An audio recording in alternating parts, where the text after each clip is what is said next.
दोस्तों, क्या आप जानते हैं कि आपके घर में जो इन्वर्टर के साथ में बैटरी रखी हुई है, उस बैटरी के अंदर क्या-क्या होता है, वो कैसे काम करती है।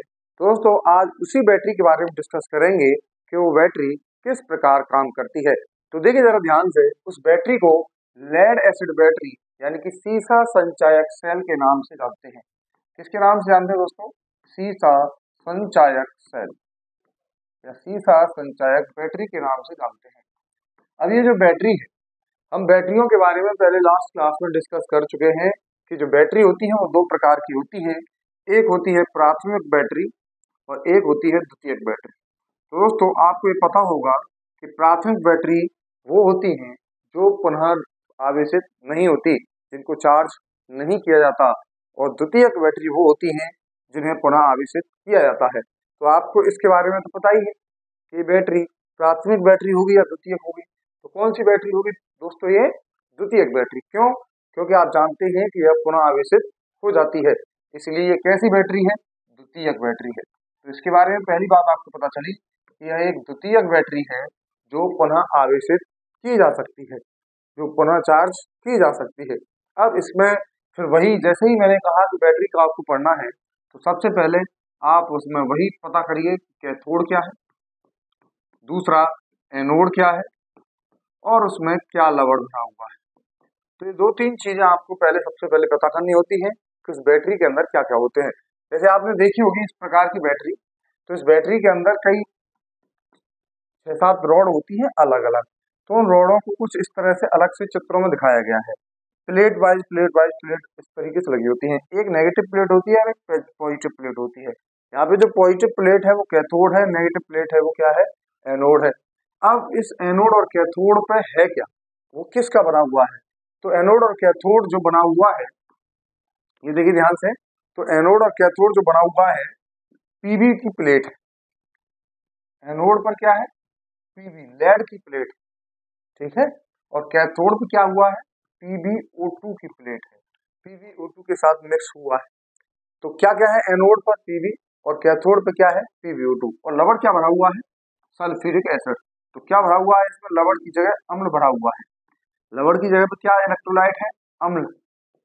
यहाँ पे एक प्रबल अम्ल इलेक्ट्रोलाइट है और जिसका नाम है सल्फ्यूरिक अम्ल। और कितने परसेंट होता है? 38% सांद्रता का होता है। 38% सांद्रता मतलब समझते हैं कि अगर 100 ग्राम है टोटल, तो वो 38 ग्राम लगभग उसमें से सल्फ्यूरिक एसिड होगा। अब बात आती है कि ये कैसे काम करता है, कैसे रिएक्शन करता है। एनोड पे किस तरीके से रिएक्शन करेगा और कैथोड पर किस तरीके से रिएक्शन करेगा। तो एनोड की रिएक्शन समझते हैं दोस्तों इसकी। तो एनोड पर क्या है? लेड। और आप जानते हैं कि ये मेटल होती है, तो मेटल का काम है इलेक्ट्रॉन त्यागना।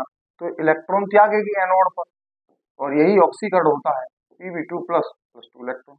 आपको पता है कि सल्फ्यूरिक अम्ल में नेगेटिव आयन है SO4 नेगेटिव, तो यहाँ पे SO4 नेगेटिव के साथ ये जुड़ जाता है, तो ये क्या बना लेगा? PbSO4।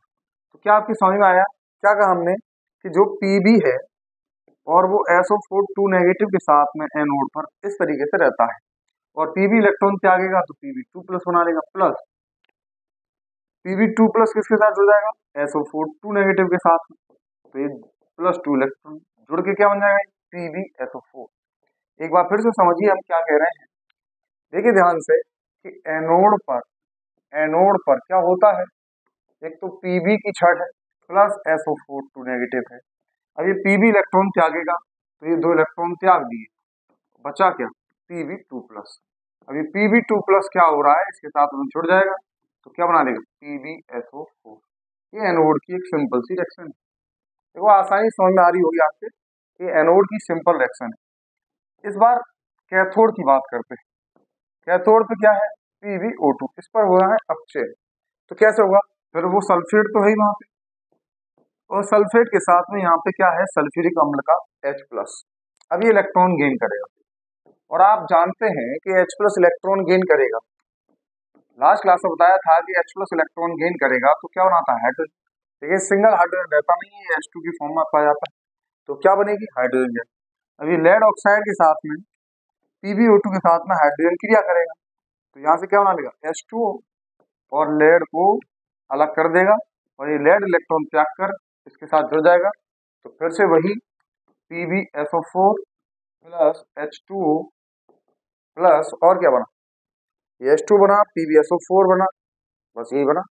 तो ये दोनों प्रोडक्ट इसमें बनते हैं। तो एक बार फिर से ध्यान से समझेंगे कैथोड और एनोड पर। तो एनोड तो बहुत आसान है इसकी, कि Pb इलेक्ट्रॉन त्यागेगा और SO4 2 नेगेटिव के साथ में जुड़ जाता है। तो ये क्या हो जाएगा, PbSO4 प्लस 2 इलेक्ट्रॉन। तो ये 2 इलेक्ट्रॉन किसने त्यागे हैं, Pb ने।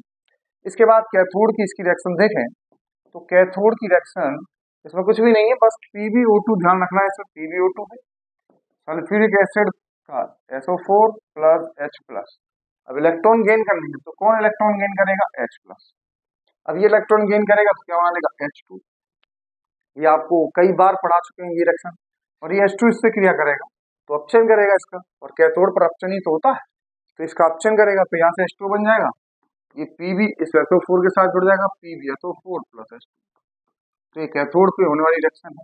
ये तब है जब ये हमें करंट दे रही है, जब ये हमें करंट दे रही है, मतलब कि ये डिस्चार्ज हो रही है।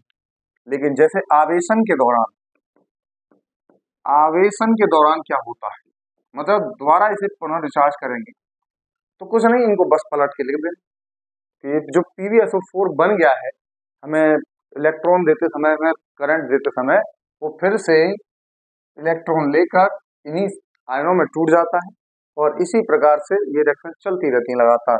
तो आवेशन के दौरान इन्हीं को उल्टा कर देना है, इन्हीं रिएक्शन को उल्टा लिखना है। तो इस तरीके से आपने समझा कि हमारे घरों में जो बैटरी है, वो बैटरी किस प्रकार रिएक्शन करती हैं, क्या रिएक्शन उसके अंदर होती है, उसके अंदर किस किस की छड़ होती है। अभी तक जो हम समझ रहे थे ग्रेफाइट है, कार्बन है, वो नहीं होता, इसमें क्या होता है, लेड।